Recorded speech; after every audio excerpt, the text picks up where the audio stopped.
وهاجاك داود isku noqod wanaagsan haddaba marka hore aynu ku bilownay waxaynu arkaynay Trump iyo Iran oo isku tuurtuuraya wada xaajood baa socda iyo ma socda haddaba arrintaas ayaanu fooda saari doonaa xubinta koowaad ee barnaamijkeena iyo runtu waxa ay tahay iyo meesha arrintu salka ay ku hayso warar hoose oo soo baxaya ayaa sheegaya wax ka duwan waxa Iran iyo Mareykanku ay sheegayaan qaarkoodna si ka duwan sida Trump uu wax u dhigayo ayayba u dhigayaan oo Trump waa ka soo horjeedaan Iran haddii aynu ku bilowno warkii u dambeeyey ee warbaahinta Israa'iil maanta ay taminayso oo taariikhdu ay tahay 26 sidaad arkaysaanba waxa ay leedahay Iran waxa ay gebi ahaanba reject saartay diiday proposalkii ama qodobadii 15 ahaa ee dowladda dalka Mareykanka miiska ay soo saartay Iranna waxa ay tiri inta anagu waxa aynu rabna ay ka suurtagelayaan iska ilooba wax laga wada hadlo oo annaga ayaa go'aanka iskala laba go'aanba waxa la yiri Iran ayaa leh waa mid dagaalku inta uu soconayo Trump iyo Netanyahu waa bilaabeen dhamaystirkeeda ayagu go'aan kama gaari karaan ayaa la leeyahay waxaan loo jeedaa soo gabagabaynta dagaalka ayagu go'aan kama gaari karaan oo Iran ayaa midna daabkeeda haysa oo waxay awoodaa inay Iran Israa'iil duqeyso goboladan wadamadan khaliijkana ay weli ay weerar ku qaado hormuusna ay xirnaato Trumpna waxa uu ka qaban karaa waa yar yihiin ayaa la leeyahay sida oo kale Trump iyo Iran hadday heshiyaan Israa'iil waxa ay awoodaa ayaa la leeyahay ayaduna duqeynta inay sii wado oo aysan markaa dhig iyo jalaq u siinin madaxweynaha dalka Mareykanka Donald Trump laakiin Trump haddii uu kala baxo ciidamadiisa bariga dhexe oo dhan oo uu meesha ka soo ruqaansado Israa'iil ma sii wadi karta ayaa la leeyahay duqeyntaas maxaa yeelay difaac iyo weerar labadaba way uga baahan tahay madaxweynaha Mareykanka oo weerar iyo weerar celiskaas lagama maarmo ayaa la leeyahay sidee wuxuu jiraan haddaba waxaynu horadii kugu soo gudbinay warkan inay dowladda dalka Iran ay tiri Trump waxa uu sheegayo waa fake news daawadu asagu wax ku dabiibi jiray oo saxaafadda uusan jeclayn uu sii jiray sharoobadii ayaa la siiyey laftigiisa waxa la yidhi waxaad sheegaysin waxba kama jiraan haddaba daawadayaal arrintaanu maxay daaran tahay waxaan Brit Somali TV haddaan ahay idiin sheegaynaa with full kalsooni wada xaajood dadban inay hadda socdaan Iran waxay tiri kuwa dadbanna kuma jirno kuwa toosana kuma jirno maxaynu caddayna oo aynu haynaa marka hore waxaynu u baahanay inaynu fahanno Iran mowqifkeeda ay arrintaas go'aankaas ay u qaadatay oo ay saxaafadda u sheegayso dadkeeda ugu sheekeynayso wada xaajood kuma jirno Iran waxay rabtaa dagaalkan in ay u muuqato midaan dabacsanayn masiir leh isla mar ahaantaasna iyadu go'aanka uu ka go'o oo ayada la baryayo laba jeer bay wada xaajood gashay labadii jeerba miiskii wada xaajoodka Trump iyo Netanyahu ayaa duqeeyay Iran oo diyaar ah warar ka soo baxaya diblomaasiyiinta caalamka oo goobjoog ahaa wada xaajoodkii u dambeeyay Geneva ka dhacay Israa'iil Mareykanka iyo u dhaxeeyay Iran qodobada ay soo dhigtay miiska waa lagu wada qancay xilligaas dib baa laga khiyaanay maxaa yeelay markii horeba in lala heshiiyo lama rabin ayaa la leeyahay si kastaba ha ahaatee Iran waxa ay rabtaa markaan saddexaad in ay wada xaajoodka ay galayso ay yihiin kuwa iyadoo masiirkeeda ay hayso ayaduna waxay ku gorgortamayso marka hore lagu soo heshiiyo oo Trump oo ku qanacsan oo sanka ka duran uu yiraahdo miiskan soo fadhiisanaya oo wax dambe oo Iran loo yeeriyaa aysan jirin nuclearkiina joojiya adar ukaade anagu dantaana wadanaa danaheena ma nagala hadlaysaa haa haddaad danaheena nagala hadlaysin well and good haddaadan nagala hadlaynina waxaan isugu nimaada ma jirto wada xaajoodkaana Mareykankuna ma keenin Iranna ma keenin dowladda dalka Turkiga Masar Qatar iyo dowladda dalka Pakistan oo isbiirsaday Sacuudigana uu raalli ka yahay ayaa arrintan keenay Erdogan iyo tiimkiisa iyo Qatar ayaa ka ololayay Cabdifataax Siisiina waa lagula dhuuqay oo waxa la yiri lagama maarmo ee ku soo biir marka Iran waxay rabtaa inaysan oo wada xaajood baanu ku jirnaa oo Mareykanka ay ku adkayso ku fogeysa arrinta laakiin wada xaajood dadban ayaa jira Steve Witkoff iyo Abbas Araghchina wax wada hadal oo dhex maray ma jirto laakiin Steve Witkoff ayaa text message u diray sida wararku ay sheegayaan cabaas caraajina dhagaha ayuu ka furaystay marka iiraan markay leedahay wadaxaajood kulama jirno mana aanaan dalbanin waa saxsan yihiin ciday wadaxaajoodka kula jiraan oo dabka wuxuu kala qaadayaa waa wadamadaas aan idiin sheegay oo turkiga iyo bakistan iyo qatar ay ugu tuwan yihiin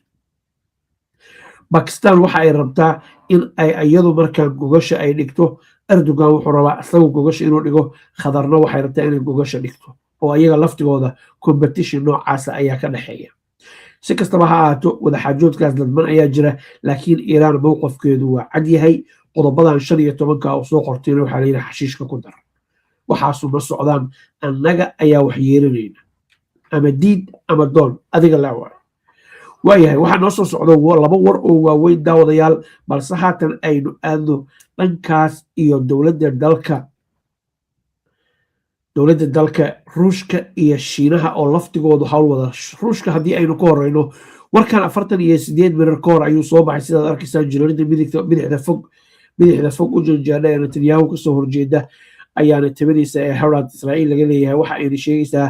sirdoonka reer galbeedku xogaysu xuraabiyeen in ay markaas ka digeen ruushku inuu markaas attack drones uu iiraan siinaya haatan dagaalka ukraine iyo ruushka u dhexeeya iiraan kaalin weyn ayay ka qaadatay drones ha dhihin gantaalaha dhihin ayay siisay ayaa la leeyahay inkastoo la leeyahay dhinaca kale waxaasoo dhan dagaalkan hadda lagu hayo ayaa loogu duurxulayo dabkii lagu shidi lahaa oo dadka loogaga iibin lahaa iyo dhimbilihii ayay ahayd laakiin si kastaba haatee iiraan inay ruushka garab istaagtay military ahaan iyo dhinac walbaba waa arrinaan qarsoonin cabaas caraajin uu sheegay marka iiraan oo diyaaradahan drone attackska hesha waxay u eg tahay iiraan cududeeda military inay sii xoogsanayso meesha la leeyahay way kasii daciifaysaa oo markaa garab la siinayo horey shiinaha iyo ruushka ayaa sidoo kale dhinaca xuraabinta sirta ka caawinayay iyo meesha loogaga soo duulayo iyo meesha ciidamada ishayaan ay joogaan waana sababta keentay maraakiibtii maraykanka in ay 1 mayl u jiraan markaas hormuus oo aysan ka agdhoweyn ee dagaalka iyadoo loo baqayana lagala cararay sheekadan haddii aynu la sii joogno jilaalada caanka ee financial times ee boqortooyada ingiriiska kasoo baxday islamar ahaantana dhaqaalaha adduunka ka faalloota ayaa sheegtay iiraan inay bilowday markaas deliveriga geynta diyaaradaha droneska ah bishan hadda aynu ku jirno islamar ahaantaasna shipmentigii deliver garaynayso islamar ahaantaasna shipmentigoodii geyntoodii markaas ay dowladda dalka ruushku ay ku jirto sawirkan labada wasiire arrimo dabadeed isku soo qabtay iyo arrintaanu haatan islama socdaan sawirkuna waa sawir hore sheekaduna dhacdaduna waa dhacdo dhow weeyaan oo haatan intaasoo keliya maahan ruushka waxaa la aaminsan yahay sida warbixintan ka muuqataba ay sardoonku soo gudbiyeen raashin iyo markaas daawo intaba inuu u geeyey markaa dowladda dalka iiraan hil iyo hooba uu la garab taagan yahay just to put it short and sharp sidoo kale waxaynu ognahay madaxtooyada dowladda dalka ruushku sidoo kale inay horey sidaan haddaba usoo sheegnay ay markaas ay intelligent fara badan u provide garaysay dowladda dalka iiraan ruushka shiinahana waxaynu ogeyn horey inuu markaas ay dagaalkii hore ee bishii juun lagu qaaday dowladda dalka iiraan sanadkii tegey waa tii markaas shiinuhu iiraan ay ka baxday satellite-kii GPS-kii maraykanka milatarigooda u lahaa waa ka guudhay kan shiinaha ayayna u guudhay marka waxaa muuqata halkan isxulafaysi iyo arrimo waaweyn oo dhacaya waxaa noo soo socday ikhyaaray muuqaalkan cajiibka ee markaas David Roth uu ka warbixiyey ugu dambeysay uu soo bandhigay dhowr qodob oo biyo kama dhibcaana ayaa ku jira iyo meesha xaaladdu ay marayso balse intaanan halkaas u gudbinin maxaa ka dhacaya toddobaadka soo socda magaalada New Jersey ee dalka Maraykanka dagaalkii Trump waa iibin waayey oo dadkii Maraykanka ahaa kuwii doortay baa kala jabay dagaalkii halkaa dadkii waa mari waayey jeebkooda waxay ka arkeen dhibaatada iyo culayska soo food saaray dagaal ayaysan ogolayn bariga dhexe carruurtooda lagu laayo ayagu wax ku laayaan subcad xumo balaayiin lacaga lagu bixiyo dagaal shisheeyana ay dadku u arkaan oo markaas Amerika danteeda aysan ku jiranin meesha qaarna ay leeyihiin danta Israa'iil iyo danta Maraykanku waa mataano weeyaanoo ma kala maarmaan si kastaba daawadayaal ha ahaato wasiirka gaashaandhigga oo markaas hadallo waaweyn oo gafa ku hadlay oo war crime ku hadlay maalmihii lasoo dhaafay oo wax walba waxaan xiirinayno iyo sharci aan xiirinayno ma jiro lahaa ayaa haatan dagaalka markuu uu gadi waayey asagana horey ciidamada loogaga soo ceeriyey low rank officerna u ahaa laguna eedeeyo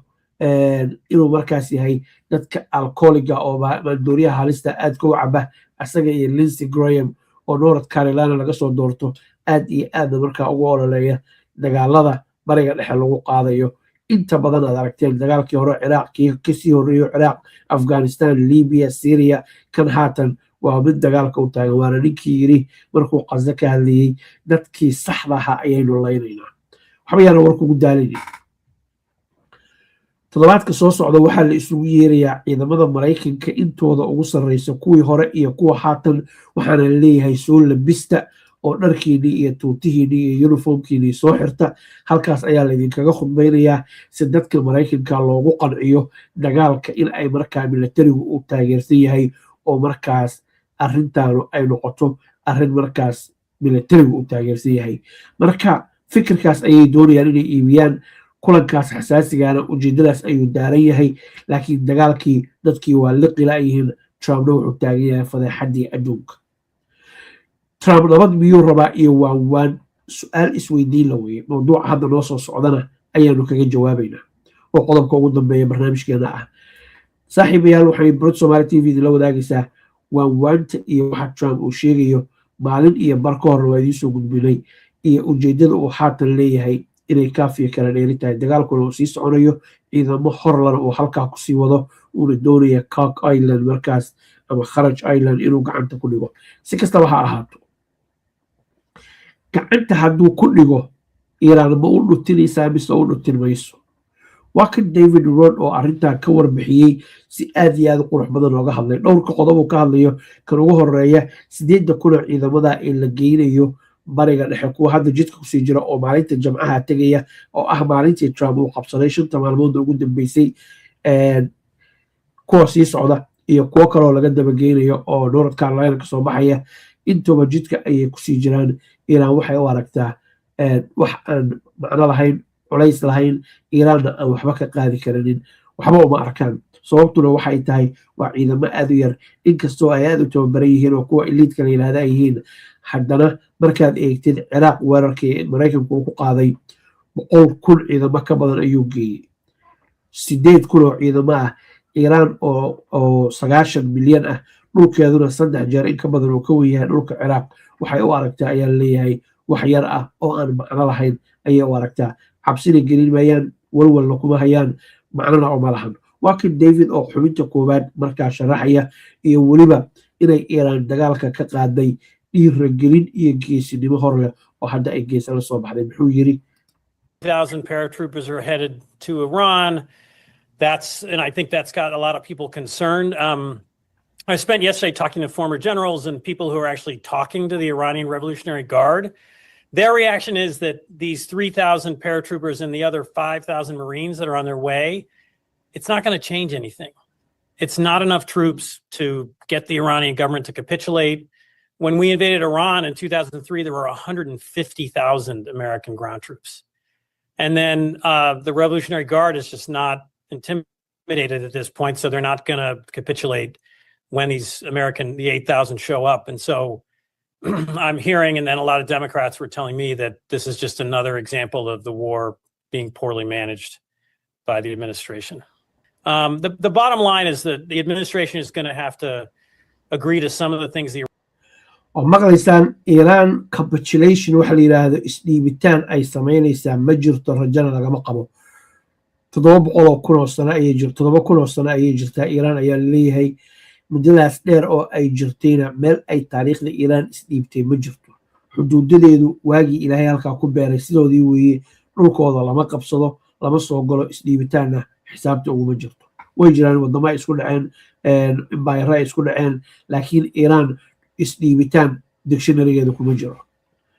waxayna ku khasban yihiin waxaana muuqata ayuu yiri in dowladda dalka Mareykanku qorshaha ay dejisatay ee ku saabsan dagaalku inuu yahay markaas mid liita oo aan laga fiirsan Soomaalidu waxay tiraahdaa kala aan laga fiirsan waa lagu rafaadaa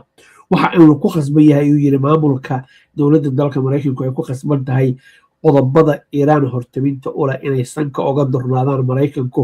oo ay aqbalaan dhegeyso wuxuu yidhahda Iranians want. The Iranians are feeling emboldened. Again, the Strait of Hormuz is still closed. The oil prices are still high. So I think they're not going to agree to an unconditional surrender that things Trump wants. They're not just going to open the Strait of Hormuz without getting any guarantees from the U.S. And one thing they want is reparations.